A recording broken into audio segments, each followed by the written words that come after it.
the AI actually does have the capacity to be remarkably empathetic or to create an experience where it feels like the AI is being empathetic. And I think one of the crucial aspects of that is it has the context and it has no resource constraint. So it has the resources to be able to understand that context.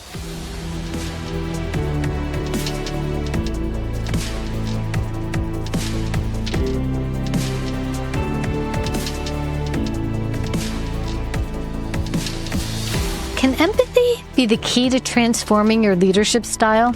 Welcome to the Care to Lead podcast. I'm your host, Cynthia Corsetti. Today, we have the pleasure of speaking with Jamie Frew, and he's going to share why he thinks that answer is a resounding yes.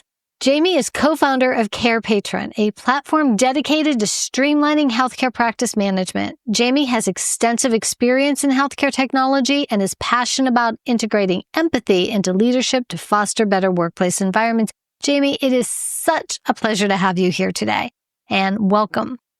It's a pleasure to be here, Cynthia. Thank you for the opportunity to come along. So let's just start. Empathy is like one of my favorite topics. I always have said in the past, it often is used like a buzzword. Yes, I have empathy. You have empathy. So with that being said, tell me what empathy really means to you.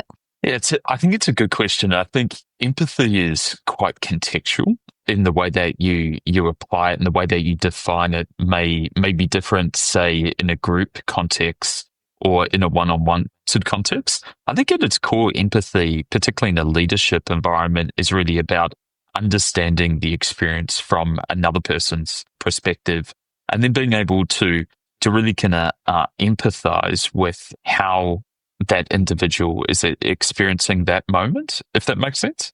And I think the same is true at a group level. When you've kind of got a team of people or a group of people, you can kind of synthesize it in that way as well. So from a leadership perspective, I know that, empathy has influenced your leadership approach. Tell me more about your organization and how you use empathy with your teams and how it flows through your organization. Cool.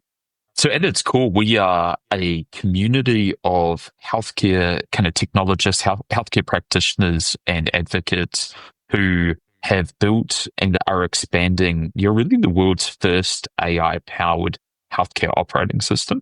So really heavily into the AI space, really integrated into the broader sort of health and wellness and healthcare sector overall. So I think empathy is like a required element to be successful in that industry overall, right? Like healthcare at its core is like one of the most important things that humans do. It's very human centered in the way that the industry, works, the way that it's organized, the way that it should be organized, and the dynamic that sits behind it. So from our perspective, there's both an empathy for the individuals, the practitioners who are utilizing the software that are at its core, you're providing healthcare services, they're running healthcare organizations, they are delivering these, in some instances, life-changing or life-saving sort of services to individuals.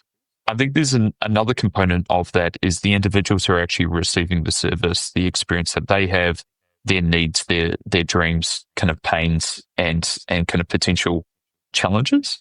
And then the third aspect of that is really the dynamics of the team, all of the individuals who are involved in the community, all of the individuals who make a contribution to kind of bring it together.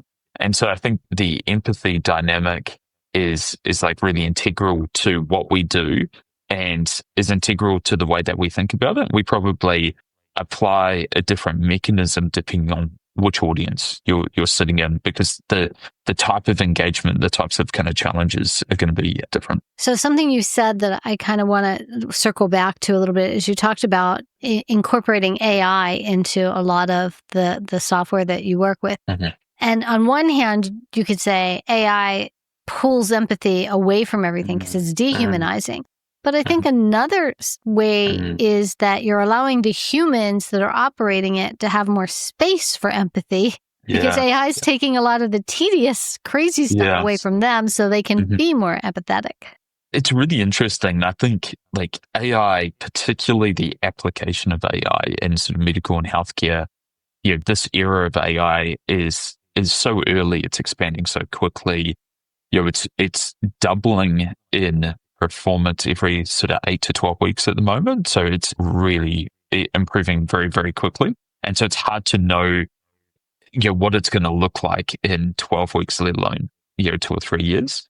I think what's not obvious to a lot of people, and was certainly not obvious to me at the start of this like AI super cycle that we're kind of in at the moment, is that the AI actually does have the capacity to be remarkably empathetic, or to create an experience where it feels like the AI is being empathetic. And I think one of the crucial aspects of that is it has the context and it has no resource constraint. So it has the resources to be able to understand that context. And so in the real world, a lot of healthcare practitioners or a lot of organizations may be really they might be very empathetic, but they also operate in a resource and time constrained environment. And so the reality is they don't have the time to read about the entire history of the client. They don't have the capacity to remember whether it's their birthday, to remember kind of family dynamics and all of these types of things. But the AI can actually do that, and it can prioritize the way that it interacts with the human as a result of that context. It has the capacity to learn about, prior to a conversation, it has the capacity to learn about everything from the first second of that human being born through to the moment that they've kind of walked in the door. And it can apply that in actually like a remarkably empathetic way, which is really interesting. And again, was not obvious to me 12 to 24 months ago, but I think will be a theme and you'll see that more as a pattern over the next 12 months. One of the things that the AI does also really enable is it enables the human to be more empathetic, right? Because it's removing a lot of the busy work. It's taking away a lot of that admin. It's actually taking away a lot of the things that distract people, that remove their capacity to like read through the notes before a session, to really like reflect on what they want to talk about in that particular conversation. Like realistically, the life of a practitioner is to be doing a million things prior to that call or prior to that sort of face-to-face interaction. And so when they're coming into the room, they have a lot going on. Like that may not always be obvious to the client, but it does impede their capacity to just be in the moment with the client. And I think AI is like remarkably successful in being able to remove that. That's really interesting. Tell me more about Carepatron. So at its core, Carepatron is, so we're really kind of two core things. So firstly, we're a fully democratized healthcare operating system. So we support teams across every healthcare system in the world, a very large community in North America specifically, but across 25 different languages, every major sort of country, we support healthcare teams and sort of organizations. And really what we provide to them is a modern, all-in-one, all-encompassing operating system for them to be able to provide healthcare services, to be able to organize those healthcare services, bring teams together into a single place, manage any billing or financial component that's associated with that. So that can be everything from organizing mental health digital services to providing social work outreach to facilitating surgeries and so on. So that's the first sort of element of the product in the community. And then the second aspect of this is this supercharged AI and AI capability that's interwoven into the system that allows practitioners to do things like automate the creation of notes, to be able to provide diagnostic services, to be able to like draft responses to clients and automate some of that communication. We're really optimized or focused on, let's try to remove or support the practitioner to make more efficient all of the administrative, non-face-to-face, non-clinical aspects of those interactions. And so that often sits with a bunch of scheduling, bunch of tasks, bunch of note-taking documentation. And then also there's a heap of kind of billing automations and insurance automations that sit behind that as well. Yeah, it's interesting. I'm in the process personally of researching different electronic medical records software programs for my husband's practice.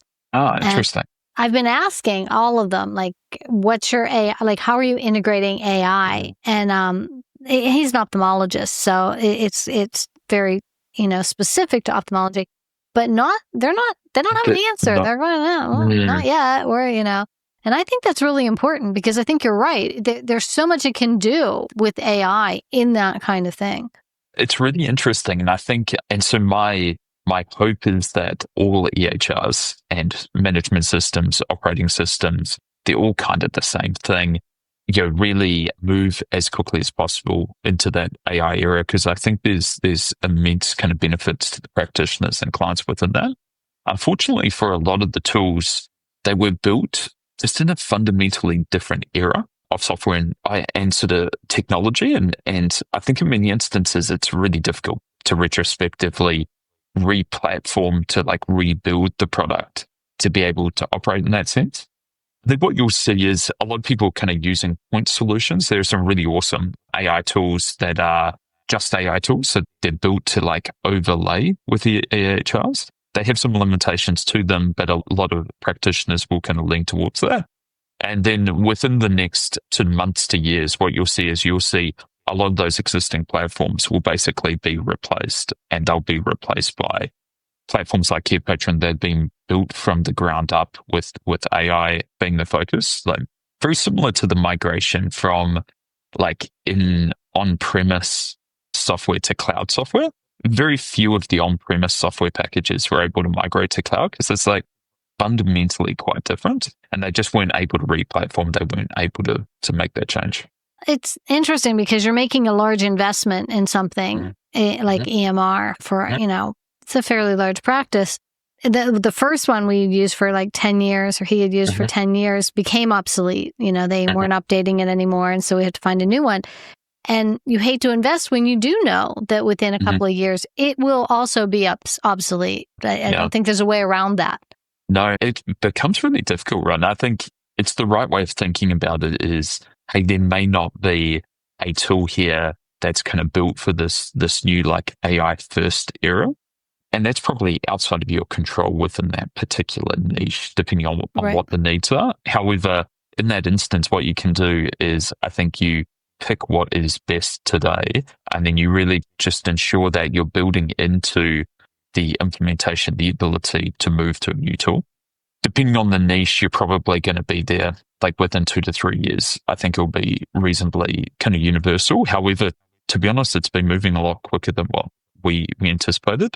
And for Carepatron, we support like a large portion of practices today, again, depending on what their requirements are, to make that switch into an AI first product. That's interesting. How large is your company? So in terms of team members, we have around 50 staff kind of across the world, team members and teams kind of across around 10 countries in the world today. We operate fully on a global basis. So how, now just to swap it back a little bit to leadership and empathy and so on, when you have this global workforce, what do you do that you feel helps keep your team together, connected, and moving, as one? I think particularly in a asynchronous global context, actually, it can be really difficult, right? Because you might only have like time zone overlap with individuals for a limited period of the day. It might only be online working for 2 hours of the day when that team is or when those individuals are. I think that first and foremost, it's about like creating clarity of focus. So understanding, hey, what is the focus? What are the things that people are responsible for? What are the ways that we're going to determine whether we're successful here?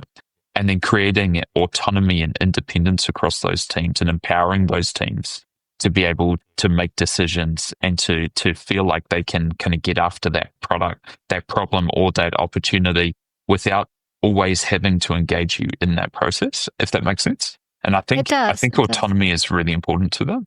Which, and autonomy is important, I agree. In order to have autonomy be successful, you have to have an environment where people aren't afraid to take risk and there's a lot of trust. So I'm curious if you can share specific strategies or practices that you've implemented to cultivate that trust. I think that's a really good point. I think having clear objectives and clear milestones and how you're going to do that helps people to understand that they are working towards a particular goal. They might be doing a range of things that are going to influence that goal, and that ultimately, if they're unsuccessful but they're doing all the right things, then that's okay. Like the activity is there. It's just sometimes things are really hard. Like particularly in software can be really, really difficult, and it's hard to be sure of what outcome you're going to receive from the action that's involved. It's very experimental in terms of things that you're doing. So we can really take more of like that growth and experimental mindset of, hey, let's look at what we can do. Let's have a really good conversation around what we're going to prioritize, why we're going to prioritize it, level of confidence in what it is. And then let's get after that. And afterwards, just look at it as an experiment. Ultimately, the experiment may fail, but the individual doesn't fail in that process, right? Because it's the team involved. And I think kind of taking that perspective kind of gives people confidence that they can pursue those experiments, and that if the experiment fails, it's not going to be necessarily a reflection on them as an individual. I think the second aspect of that is just having performance culture. You've got to hire the right people, and you have to hire people who are really good at what they do. And in that in that environment, it's much easier to be able to curate trust, because you've got senior experts in their chosen field. You've got people who are organically extremely motivated, they're hardworking, they're just naturally focused. I don't think that model works super well in a typical organization where you might have some really awesome people, but most companies have a lot of people who aren't so great at what they do as well. And so I think their dynamic changes quite a bit in those more like traditional companies. So what do you see on the horizon for Carepatron? I think in the first instance, we are sort of growing rapidly at the moment. So we're in this hyper growth kind of scale up process. A lot of this is about ensuring that we're kind of continuing to deliver on the vision and the goals and the objectives of the community, that we don't lose sight of what's really important in this process, because there often are a lot of distractions along the way. So first and foremost, it's like really anchoring to that community orientation, to that vision orientation, and then being really clear in terms of what the objectives are and what the top two most important objectives are at that point in time. And then to the second piece, just like really making sure that you don't lose sight of enjoying that moment. One of the really interesting things that happens in a lot of like high growth companies are people can lose context of how unique that experience is and how often it will only happen once or twice in your career, right? And so when you're in the middle of it, it's quite easy to lose context or perspective on that. So one of the things I try to do is just like really try to be mindful of, hey, like this is extraordinary. This is like a lightning strike. Even if you work really hard, it's probably only going to happen once or twice in your life. And you should just like really enjoy it, because the other 99% of teams are dreaming to be in that context. So you should just make sure that you're thankful and you can enjoy the moment. So learning something like that, enjoying the moment and being present in the moment and appreciating it for all it is, that is something that I'm going to guess came from learned experience, lived experience. So can you share, I'm a believer that we learn the best and we become the best leaders by our mistakes, more so than our successes. Absolutely. So I'm wondering if you're willing to share a mistake that you've made along the way that helped you become a better leader. Yeah, it's really interesting. I think to your point, I absolutely agree with that. I think there are few leaders that just have like incredible instinct, that have got it right the whole time. Like, and I think they're literally 0.001% of people. I think the vast majority of leaders, they're actually people who get it wrong quite frequently, But what makes a great leader is the ability to learn from that and to be able to apply that learning in future contexts. They really early in my career, I've led some pretty large kind of teams and organizations kind of prior to Carepatron, led a number of kind of global organizations and done some reasonably high pressure, high value kind of program work across kind of consulting and so large orgs. And so I made every mistake you could imagine in that process. Find the wrong people, engage them in the wrong way, set the wrong system, set the wrong processes, lean towards micromanagement, lean towards the absolute opposite end of micromanagement, was not able to kind of manage performance as it was happening, not able to kind of recognize when you're wrong, like doubling down on a poor choice. I think for me, one of the things that I've learned from that process is leadership is so contextual. Like if you try to cookie cutter leadership, what it means in a organization that's in a singular location, that's trying to put a rocket on Mars, is going to look very, very different to being part of or leading a global community of kind of healthcare practitioners who are trying to innovate in their chosen sort of professions and geographies. It's just going to feel quite different. And so one of the things I try to remind myself is just really thinking about, hey, what is this context? What are the needs of the context? And then what are the top 2 or 3 things? And just like really always trying to orientate my time towards the problem that I'm uniquely able to solve. The other thing that I've kind of learned through the time is just finding the right people and just really trying to empower them to be autonomous, to be independent, to kind of run their own work, to run their own teams.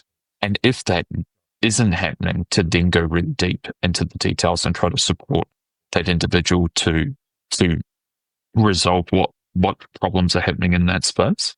And so that's not a perfect science though. Like it's very difficult to do particularly in a remote setting where things are moving really quickly. It's interesting because earlier today I was having a conversation with someone about remote workers, but more importantly, it was an entrepreneur.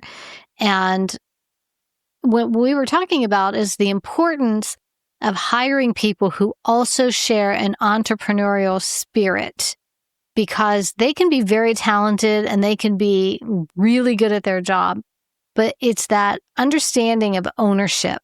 It's that taking pride in ownership that is critical for a company to move forward. So I almost feel like that entrepreneurial spirit, that taking of ownership should be on resumes. I mean, like, that's a skill that is so valuable. I think we need to be looking for it more.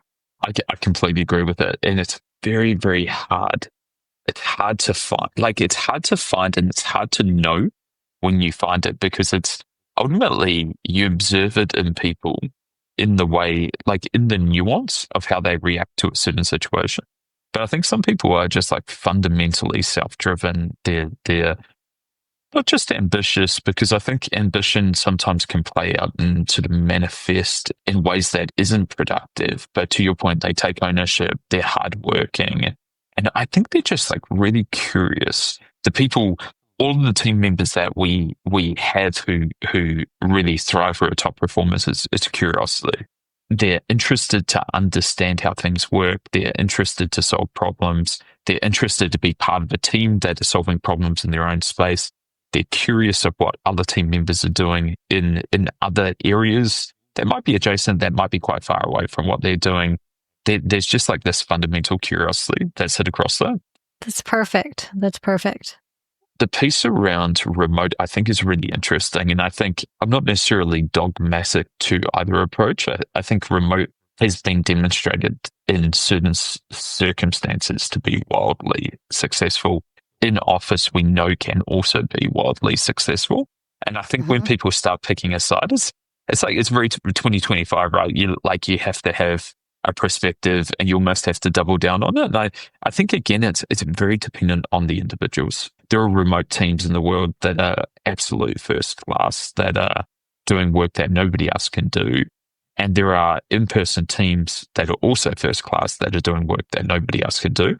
My experience with remote is like my hypothesis on this is that it's probably around 5 to 10% of the professional population has the capacity to thrive within a remote setting.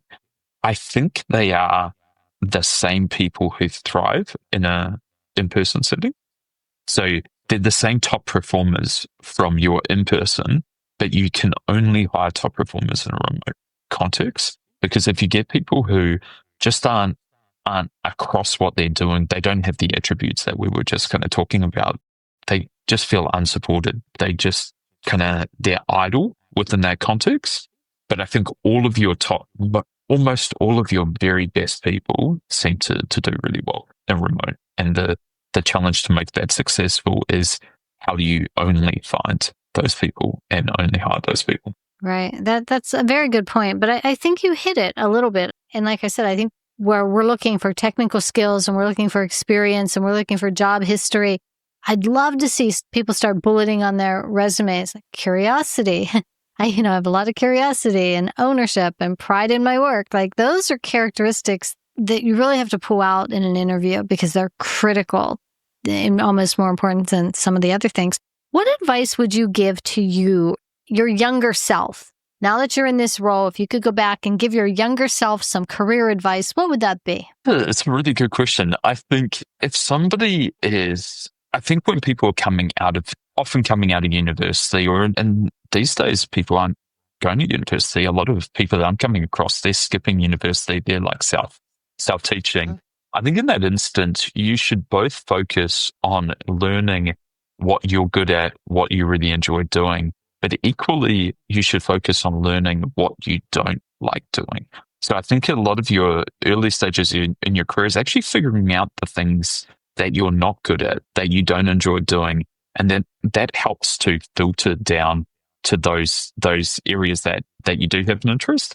And I think for me personally, a lot of my first 2 or 3 kind of major professional jobs, like core kind of technology exposures, were actually working about, hey, I really don't like working in this context. I really don't like working on this type of product.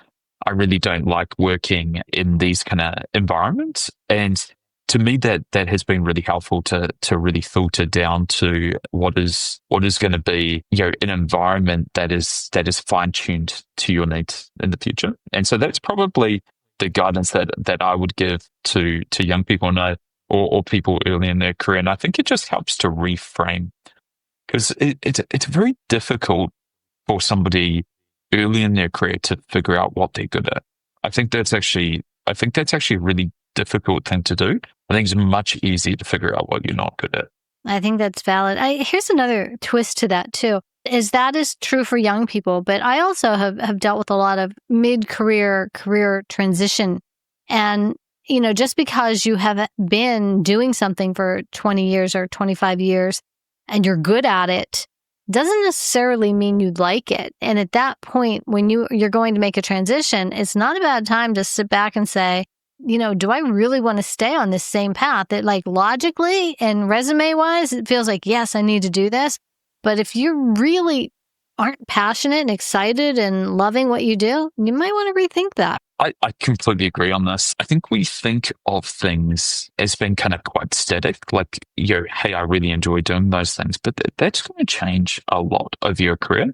And the reality is you might enjoy it at the start because it's new, it's novel, there is a degree of curiosity. But once you've done it for 5 years, you might actually have very little interest in that anymore. And I think that's absolutely okay. You can see, I think this happens a lot within sort of middle management, particularly in sort of corporate and sort of professional sort of industries where people kind of get into a leadership role. They're probably paid a 10 to 20% premium for that. So there's an income associated with it. And it becomes both from a financial perspective, but also from a social perspective, like a golden handcuff that anchors them into that role. And then later in your life, it becomes more difficult, right? Because you might have children, you probably got a mortgage, you've got a bunch of expenses. It's harder to make those changes. And certainly bringing it back to more like younger technology businesses, I think what you see is disproportionately the younger people who are starting those businesses. And I think one way of interpreting that is that younger people are actually more willing to start a business because they just don't have kids. They don't have kind of financial sort of constraints around that. And they're also willing to take more risks, where once you're in a very comfortable corporate environment, people just really often they'll limit the amount of risk that they're willing to take on. So, one thing that I often say to people is you should take meaningful risk during your career. Like, you should be willing to think about this in the sense of, hey, I'm going to start from scratch 3 or 4 times. And ideally, you don't actually want to be starting from scratch, right? You want to be building on top of each other. But I think that mindset of, hey, I'm going to do something, I'm going to learn it, I'm going to learn about it, I'm going to know that has a shelf life. There's an end where I'm not going to be really motivated by that. For those individuals, it might not be a mental health thing. It might not be, because a lot of people describe it as depression, anxiety, etc. It's actually just they're bored in their job and they became complacent. They need to kind of go do something else. And it's really amazing when you see people doing that. I come across, particularly within my field, I come across a lot of doctors, surgeons who might be in their 40s, 50s, 60s. They've given up mid-7-figure salary jobs in some instances, very, very cushy, not cushy, but very reliable, high-paid jobs. And they're doing software startup, and they're in the hustle of trying to build these businesses. It's just it's really incredible to see, to be honest. And yeah, I love the risk. I love the ability for people to kind of back themselves to figure it out, or just be comfortable that it might not succeed, and that's okay as well, right? You don't have to be successful the first time. It might be the 3rd time, might be Absolutely. the 10th time. So let's move into our lightning round. Okay, Sure. I'm going to ask you 5 quick, more personal questions, and you can respond with the first thing that comes to your mind. Yep, go for it. What's the last book you read that had a significant impact on you? That's a really good question. The War of Art I read recently, which I thought was really interesting, just completely outside of the genre that I would normally read, but very fascinating. Yeah, it's different. I agree. So if you could have dinner with any historical figure, who would it be and why? I would have dinner with a person called John Britton, who was a famous motorbike engineer. Oh, okay. A very innovative engineer in combustion engines. Really fascinating guy. What's your favorite way to unwind after a busy day? I would usually just hang out with my children, go to the beach. I'm based in New Zealand, or part of my time is based in New Zealand. So it's summer here in the Southern Hemisphere. So I pretty much go swimming as many days of the week as I can, which is a pretty privileged existence. What's a hobby or interest you have that might surprise people? I am very interested in history. So I read a lot about history. I really, really try to understand and learn right across historical kind of timelines. Great. And what's the best piece of advice you have ever received? It doesn't have to be career advice, just any advice. Yeah, it's a really, I think the best piece of advice I've ever received is I worked with a person who would often say, a no is never a yes. And really what he was saying was, this isn't going to happen. We should try a different approach here, right? You know that it's not a yes. And I think about it frequently because I think we often double down on things that are close to being yeses. And the more effective outcome is to just change completely and go for something that's an absolute hell yes. Okay. I like it. Very, very, very, very good point. So is there anything else that you want our listeners to know about your company, or that I didn't mention to ask you about? Anything else that you want to bring up? I think you've asked all the questions that I would typically expect. One piece of advice that I would give to individuals just in 2025 and as we move forward, is just really embrace this next generation of AI that's coming through. A lot of people I think can be apprehensive, but for those who embrace this early, it's going to give you superpowers in your career. Whether you're building a business, whether you're working in a corporate context, whether you're a student at uni and you're just coming up for the first time, I think all top performers in the discipline within a couple of years will be thoughtful in the way that they optimize their time and their capability with kind of AI. So that would be my personal sort of, I guess, leading thoughts and some recommendation. I love that. So finally, my listeners already know that Care to Lead is my signature leadership system, and it's built on a foundation of 4 pillars, and those are clarity, authenticity, responsibility, and engagement. So with that in mind, how do you ensure authenticity in your leadership approach? I think giving people genuine and timely feedback, like in the moment, just like first response, this is what I'm thinking right now. I like that. So, Jamie, thank you so much for sharing your insights and experience with us today. How can people reach you? You can reach us on www.carepatron.com or reach out to me on X, Instagram, or LinkedIn. And we'll have all of those at the show notes after and with your article also. I want to thank you again. It's been a pleasure. And to our listeners, remember, leaders who care, care to lead. I'll see you next time.